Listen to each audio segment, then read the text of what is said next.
Barakandi union কুমুদ্দি মাতবরে কান্দি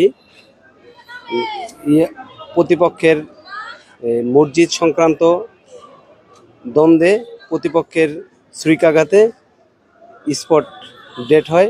সে Barakandi union কৃষক দলের সভাপতি ছিল। আমি তার বিচার চাই এবং খুনির দৃষ্টান্তমূলক শাস্তি হোক এবং খুনি যাতে ফাঁসি হয় সেই ব্যবস্থা যেন করে ঊর্ধ্বতম কর্মকর্তার প্রতি এই আমার চাওয়া।